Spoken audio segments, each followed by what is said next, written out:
Que a graça e a paz do Senhor esteja abençoando a sua vida. Vamos dar continuidade a mais uma aula da nossa Escola Bíblica Dominical, nessa modalidade online, enquanto estamos com nossos templos fechados. E vamos agora falar um pouco sobre a obra do Espírito Santo para a glória da pessoa de Jesus Cristo. Essa série de estudo na nossa EBD é sobre a obra e a pessoa do Espírito Santo. E uma das coisas uma das obras do Espírito Santo que ele efetua aqui na terra é glorificar o Filho de Deus, a segunda pessoa da Trindade, Jesus Cristo. E aí, para tanto, eu quero começar lendo um texto de João, o Evangelho de João, capítulo 16, a partir do versículo 12 até o versículo 15, onde diz na minha versão o seguinte: Tenho ainda muito para lhes dizer, mas vocês não o podem suportar agora. Porém, quando vier o Espírito da Verdade, ele os guiará em toda a verdade. Ele não falará por si mesmo, mas dirá tudo o que ouvir e anunciará a vocês as coisas que estão para acontecer. Ele me glorificará, porque vai receber do que é meu e anunciará isso a vocês. Tudo o que o Pai tem é meu.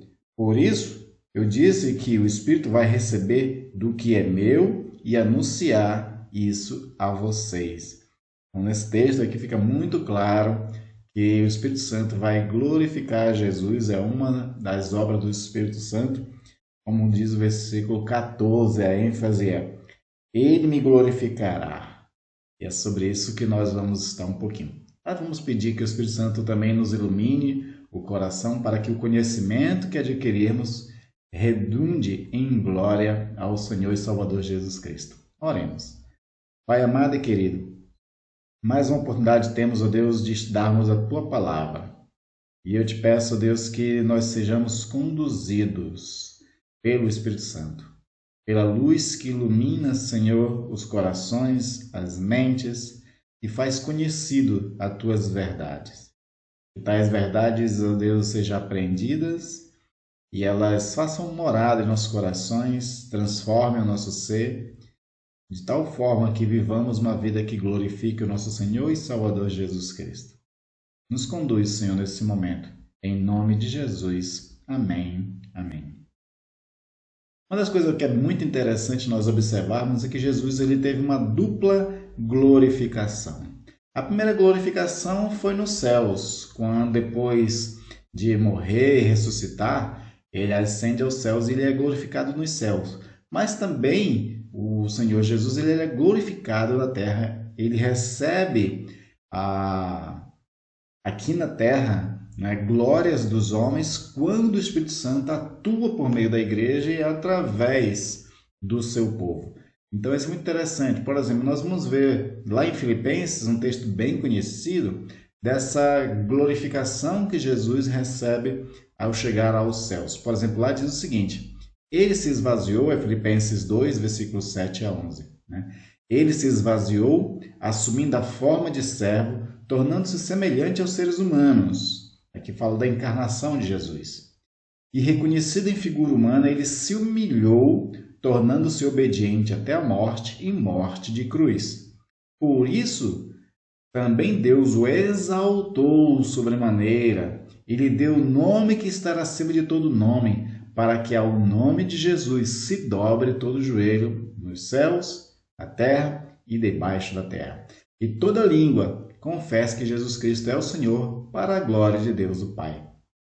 Então nós vemos aqui que Jesus ele foi premiado, foi glorificado por, quando na sua encarnação, ter sido obediente e obediente até a morte. Ele veio para morrer na cruz.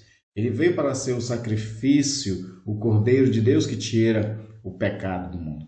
E por tal obediência, como diz aqui Paulo, Deus o exaltou sobremaneira. Então aqui é a glorificação. Exaltou sobremaneira, ele deu um nome que está acima de todo nome, para que ao nome de Jesus se dobre todo o joelho. Então, tudo isso aqui faz parte dessa glorificação.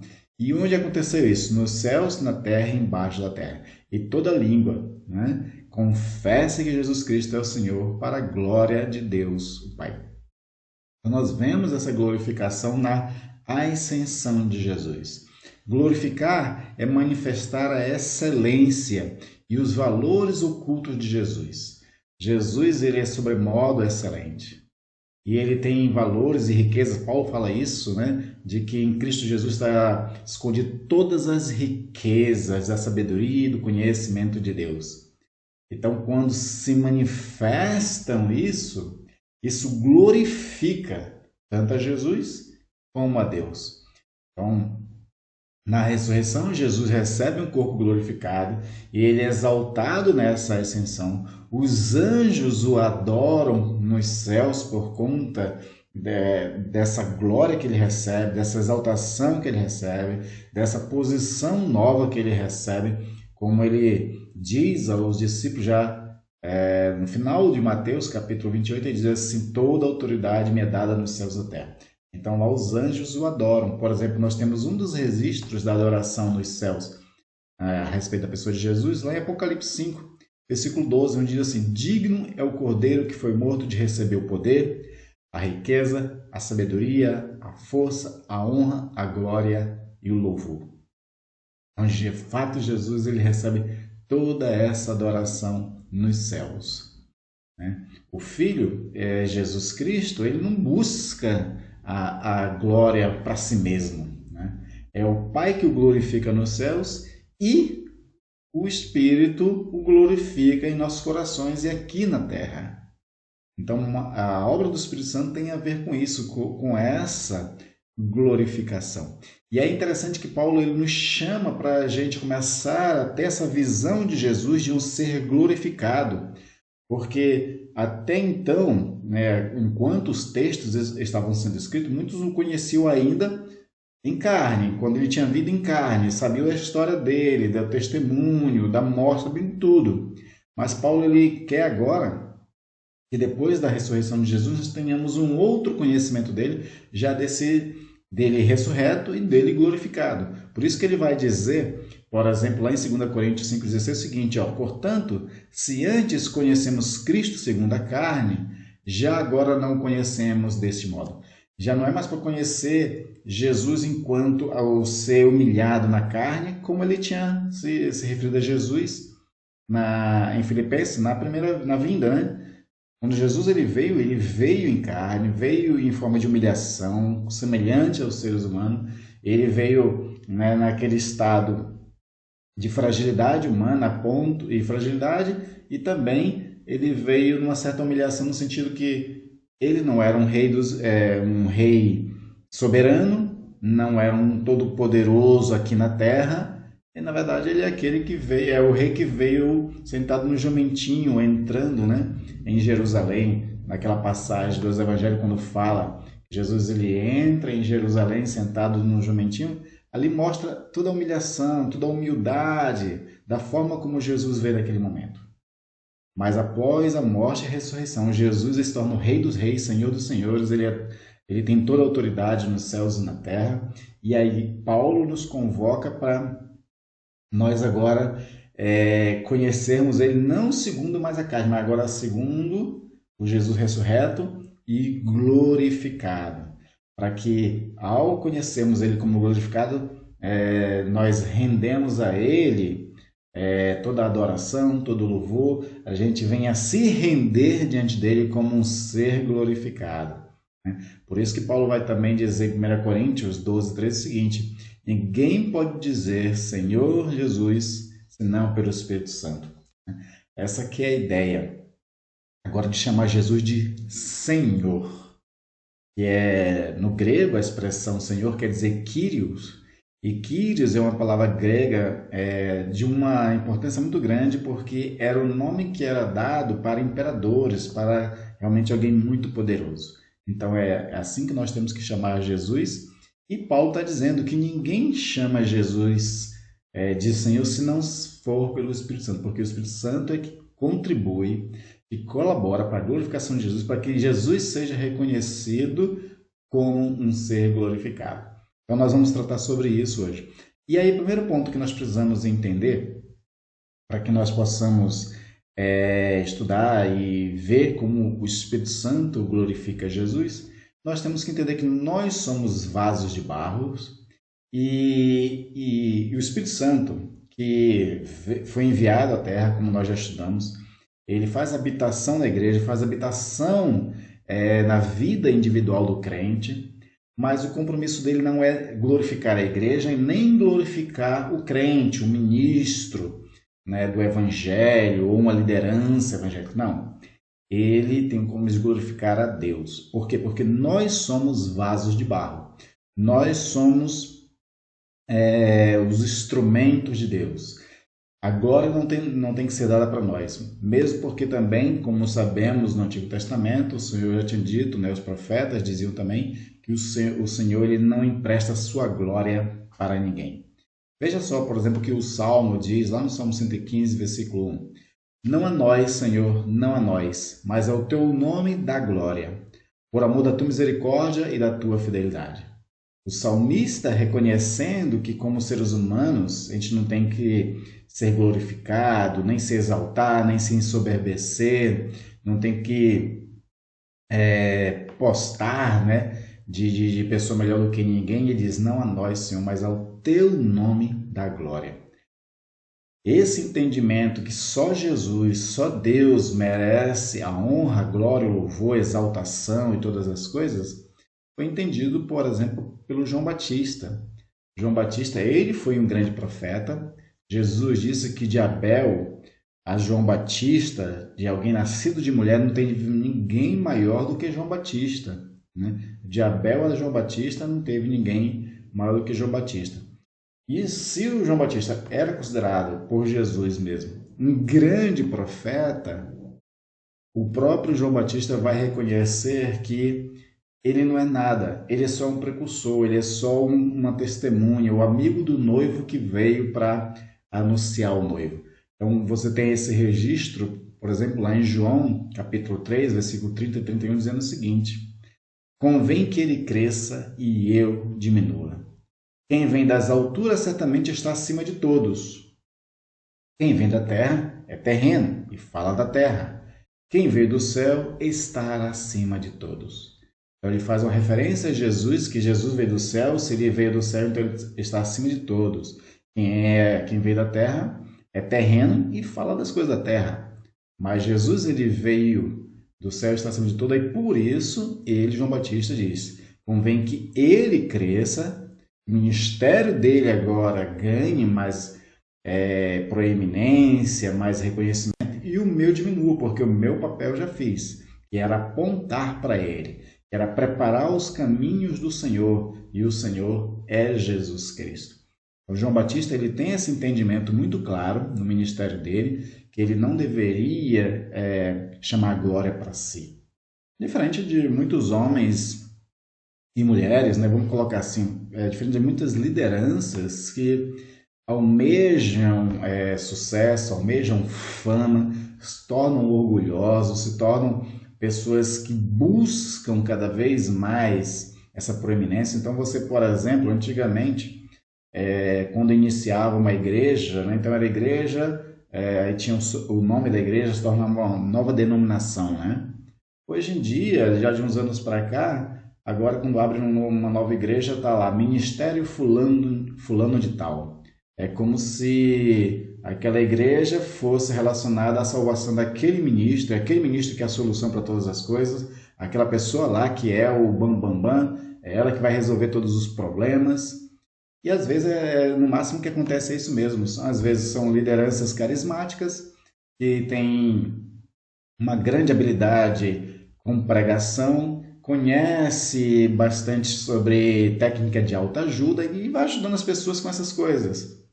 E ele não está lá para glorificar a Deus, ele não está lá para poder apontar para Jesus, para fazer com que as pessoas sejam salvas por Jesus Cristo. Está lá para ajudar as pessoas nessas coisas mais mundanas, mais materiais, mais de autoajuda, não de ajuda do alto, né? E aí o que eles esperam de troca? É que o ministério cresça, que as pessoas contribuam bastante com seus dízimos e ofertas e assim eles enriqueçam.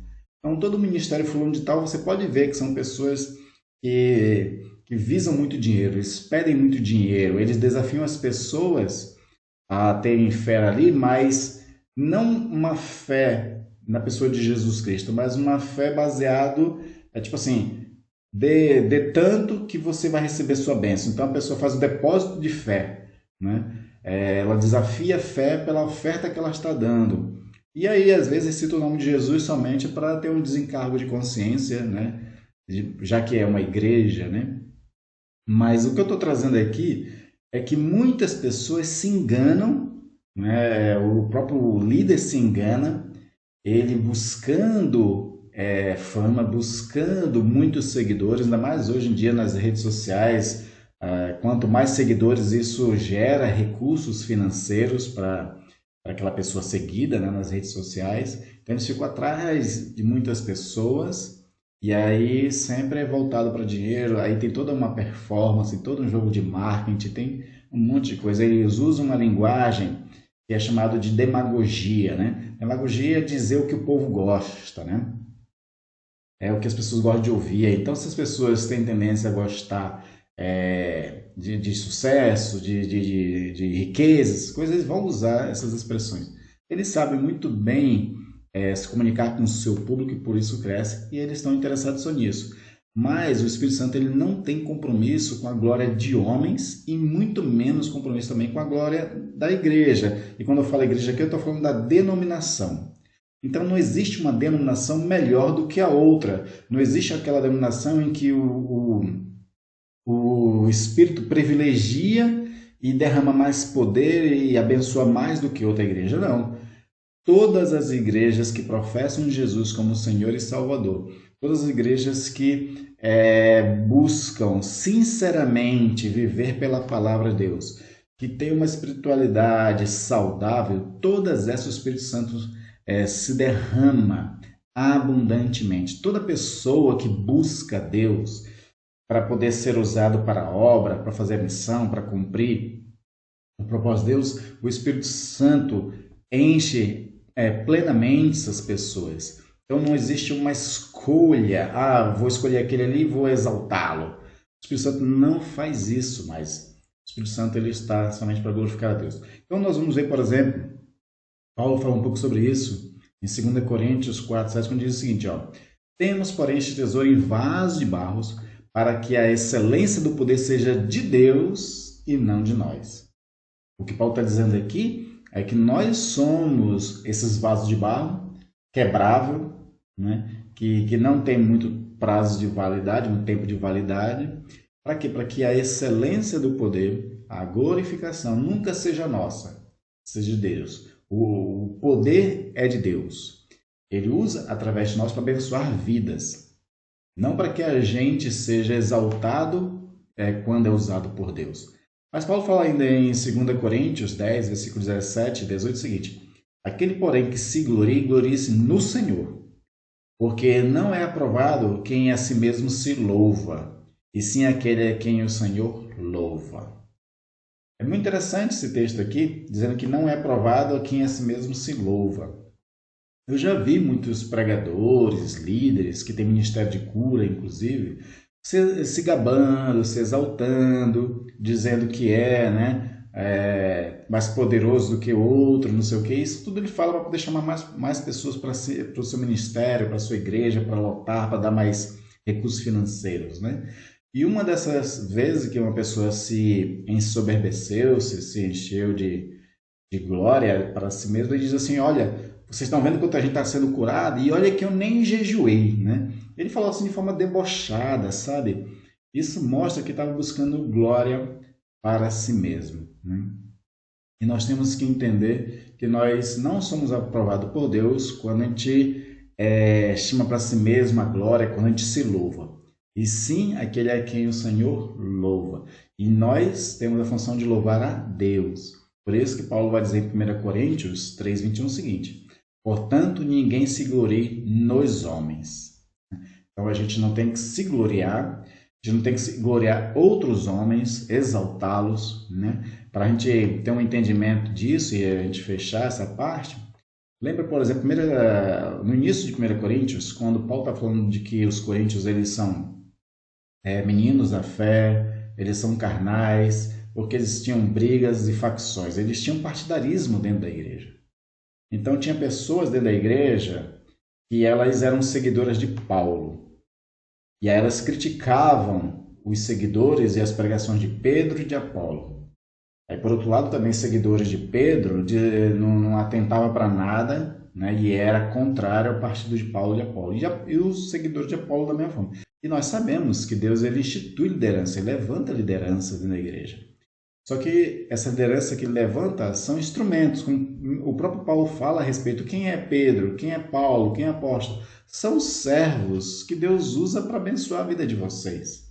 Então Deus levanta a liderança para nos abençoar, não para que sejam glorificados e sejam seguidos cegamente. Deus ele constitui autoridades e essas autoridades elas têm que ser respeitadas, principalmente quando elas estão em concordância com as Sagradas Escrituras. Você não obedece uma autoridade, você não fica submisso a uma autoridade numa igreja quando ela está indo contra as Escrituras. Quando ela vai contra as Escrituras, ela mesma já perdeu a autoridade. Ela pode ter o posto, pode ter a função, mas ela mesma já perdeu a autoridade por não seguir as Escrituras. A minha autoridade como ministro do Evangelho, minha autoridade espiritual que estou colocando, né? Ela tem validade enquanto eu sigo o Evangelho, enquanto eu sigo a palavra de Deus. Se eu estiver divergindo completamente da Sagrada Escritura, inclusive em pontos básicos, então eu já perdi minha autoridade espiritual. Eu posso ter alguma autoridade eclesiástica, dada pela denominação, mas espiritual já não tenho mais. E a própria denominação, ela também ela tem, né, essa responsabilidade de supervisionar os ministros para saber se eles já estão de acordo com a Sagrada Escritura. Porque quando o ministro não está de acordo com a Sagrada Escritura, as instituições, as boas instituições, elas caçam a ordenação do ministro. Né? Como eu já vi casos acontecer na nossa própria igreja, na Igreja Presbiteriana Independente do Brasil. Mas o que é importante nós compreendermos até agora, para fechar esse ponto, né, é de que o Espírito Santo ele tem um compromisso com a glória de Cristo, como já vamos ver. Não em glorificar homens e não em glorificar denominações. É isso que é importante. O segundo ponto é que o Espírito Santo ele foi enviado como uma testemunha para anunciar Jesus Cristo.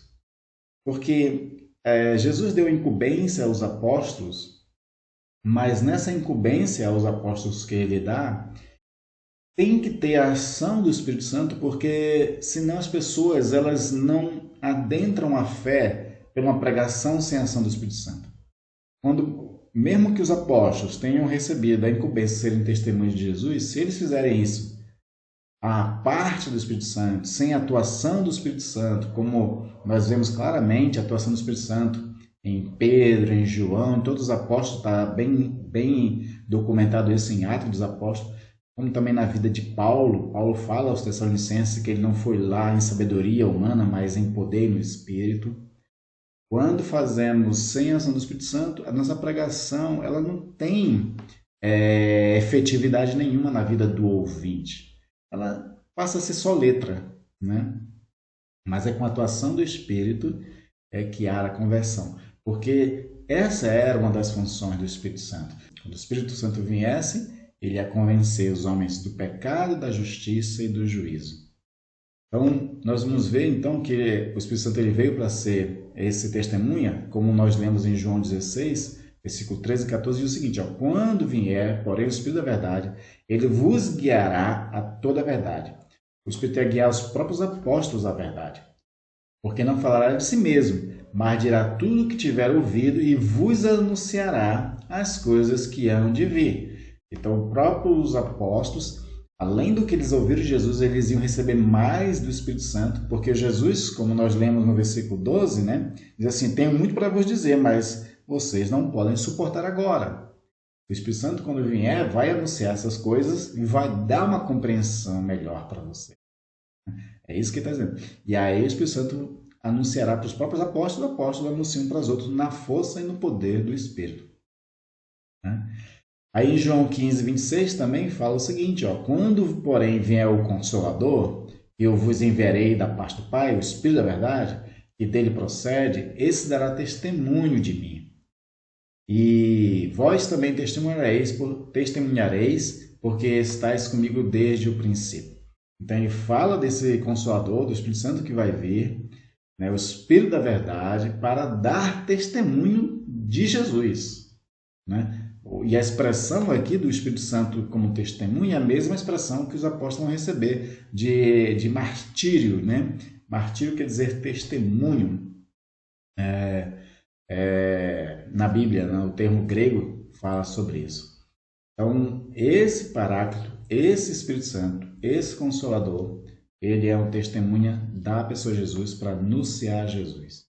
E aí nós vamos ver lá em Atos 5,32 sobre isso. Ora, nós somos testemunha deste fato, bem assim o Espírito Santo que Deus outorgou aos que lhe obedecem.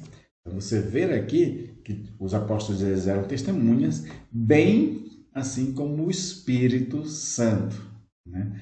E aí as pessoas que receberam o Espírito, como ele está dizendo assim, que Deus outorgou aos que lhe obedecem, esses que receberam o Espírito, eles tiveram um testemunho de Espírito para Espírito, como eu falei na lição passada. Na lição anterior eu falei que o Espírito de Deus testifica com o nosso Espírito também. E nessa testificação é que gera a fé, é que gera a conversão, é que gera o entendimento salvífico. Não é uma coisa somente intelectual, ela passa a ser alguma coisa bem viva. Por exemplo, o F.F. Bruce, um grande estudioso da Bíblia, diz o seguinte: o testemunho que Jesus tinha dado com suas palavras e ações da graça e da verdade de Deus não cessaria quando ele não estivesse mais no mundo. O Espírito assumiria este ministério de testemunhar e levá-lo adiante, e o faria através dos discípulos. Então, o Espírito ele continua a obra de Jesus, de anunciar as coisas a respeito do próprio Jesus, testemunhando através dos discípulos e testificando no coração daquele que recebe também a palavra e o Espírito. Porque, como eu falei na lição anterior, elas trabalham juntas. Hebreus 12 diz o seguinte: Jesus, porém, tendo oferecido para sempre um único sacrifício pelos pecados, assentou-se à destra de Deus. Aí no 14, porque como uma única oferta aperfeiçoou para sempre quantos estão sendo santificados. Aí no 15 diz: e disto nos dão testemunho também o Espírito Santo. Então toda a obra que Deus está realizando em nós, ela é testemunhada pelo Espírito Santo, para que Jesus seja glorificado. Veja o que Billy Graham diz sobre essa questão da ação do Espírito Santo.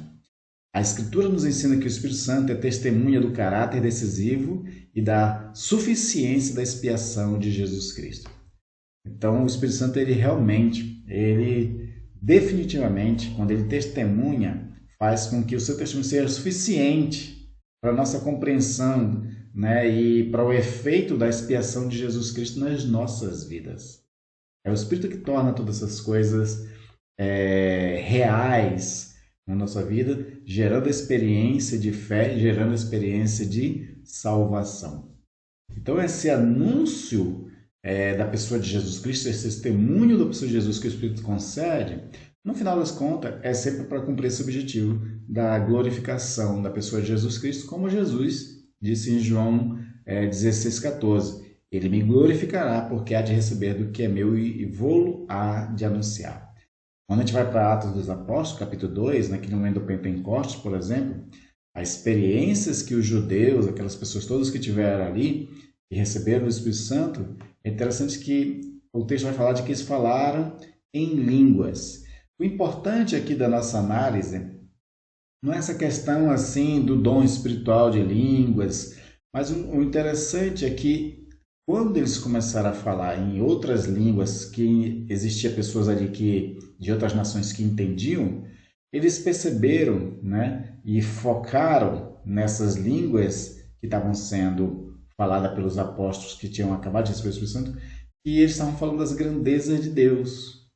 Ou seja, o Espírito Santo estava enchendo aqueles 120 no cenáculo, dando dons espirituais, e um dos dons espirituais era o falar em línguas para poder evangelizar as outras nações, e essa forma de evangelização através de idiomas glorificavam a Deus. Então eles ouviam, né, as orações das pessoas falando da grandeza de Deus por intermédio do que o Espírito estava fazendo ali naqueles 120.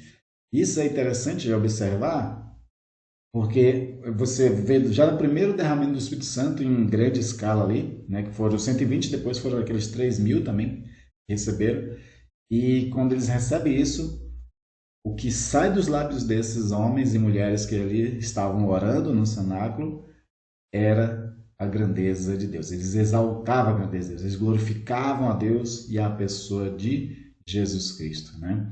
Então as pessoas ouviam dizer, olha, como ouvimos falar em nossas próprias línguas as grandezas de Deus, né? Era isso que estavam ouvindo, as grandezas de Deus. Lá em Atos 10, 46 fala o seguinte, pois as ouviram falar em línguas engrandecendo a Deus, né? Mais um momento que as pessoas estão recebendo o Espírito, falam em línguas e engrandecem a Deus, glorificam a Deus, glorificam a pessoa de Jesus Cristo, né? Então, o foco do Espírito sempre é a glória da pessoa de Jesus Cristo e do Senhor nosso Deus, porque o Pai e o Filho, dentro dessa trindade, são um também, mas esse é o propósito dele. Então, como nós vimos, né, ele não tem compromisso de glorificar, exaltar homens e nem denominações. Ele não faz acepção de pessoas, né? Ele vai usar muito quem muito se dispõe, né? Quem muito busca, quem muito serve, né? A parábola dos talentos, sempre cita a parábola dos talentos, mostra claramente isso. Aquele que trabalhou muito, que desenvolveu muito, mais recebeu. Jesus, quando finaliza a palavra do talento, ele fala sobre isso. A quem muito é dado, mais se dará. E a quem não fez nada, será tirado aquilo que tinha também. Então, não é que o Espírito faça a escolha de pessoas específicas para poder, né, usar com mais poder, dons espirituais. Não. Ele trabalha plenamente na vida daquele que se dispõe, daquele que busca bastante, daquele que serve bastante também. Mas não para a glória dessas pessoas, para a glória sempre de Deus e para cumprimento da sua missão. Também o Espírito Santo ele não privilegia uma denominação específica, não. Ele abençoa qualquer denominação que sinceramente o serve, que é fiel à sua palavra, fiel à sua missão, independente de placa de igreja, né? E o Espírito Santo, uma vez que o compromisso dele não é com homens e nem com as igrejas, o compromisso dele é de glorificar a Jesus Cristo, anunciar Jesus Cristo, fazer com que Jesus seja conhecido das pessoas e esse conhecimento seja um conhecimento salvífico, quando a pessoa ela é convencida do pecado, da justiça, do juízo de Deus. Quando o conhecimento que, através da pregação, né, chega ao coração de uma pessoa ainda não convertida, esse conhecimento faz sentido para ela, mexe no profundo da sua alma. E essas pessoas, elas têm um aumento da regeneração ali. A fé é embutida no seu coração. Jesus Cristo é testificado no coração dessas pessoas. E alegremente essas pessoas se rendem a Jesus Cristo e glorifica a Deus por isso. Então, como nós vimos no começo, Deus glorificou Jesus quando ele ascendeu aos céus e o Espírito Santo glorifica Jesus aqui na terra, né? Meu irmão, minha irmã, todo o nosso trabalho aqui na terra é para a glória de Jesus Cristo. Sejamos como João Batista, que a gente diminua, que a gente baixe a nossa bola, que a gente não busque exaltação para nós, mas a gente aponte sempre para Jesus, glorifique sempre a Ele. E quando a gente for elogiado de qualquer coisa que a gente faça para Deus, né, você rende esse elogio e esse agradecimento a Deus, glorificando a Deus, dizendo, olha, como Paulo fazia muitas vezes, assim, olha, não é eu quem faço, é Deus quem faz através de mim. Porque nós mesmos não temos poder nenhum. Todo o poder, todos os dons é do Senhor. E Ele age em nós e através de nós. Então, a obra do Espírito Santo, como na nossa lição de hoje, a glória da pessoa de Jesus Cristo. E nós, como igrejas, temos que estar dentro desse mesmo propósito, de glorificar ao Senhor Jesus Cristo. Com os nossos lábios, mas também com as nossas vidas. Efésios 3:21 fala: a Ele seja a glória na igreja e em Cristo Jesus por todas as gerações para todo sempre. Amém. E aí, 1 Coríntios 6:19, Paulo diz o seguinte: acaso não sabeis que o vosso corpo é santuário do Espírito Santo, que está em vós, o qual tendes da parte de Deus, e que não sois de vós mesmo, porque fostes comprado por preço? Agora, pois, glorificai a Deus no vosso corpo.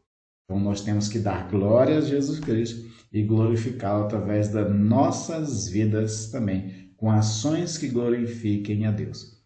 Se as nossas ações estão desonrando a Deus ou as pessoas estão se escandalizando, nós estamos cometendo, além de pecado, estamos deixando de dar glória ao Senhor, deixando de viver uma vida que glorifique a Deus.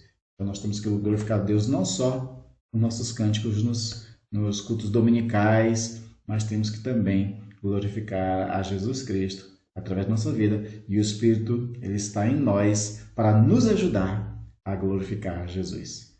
Portanto, glorifiquemos Jesus. Amém? Até a próxima aula e que Deus abençoe você.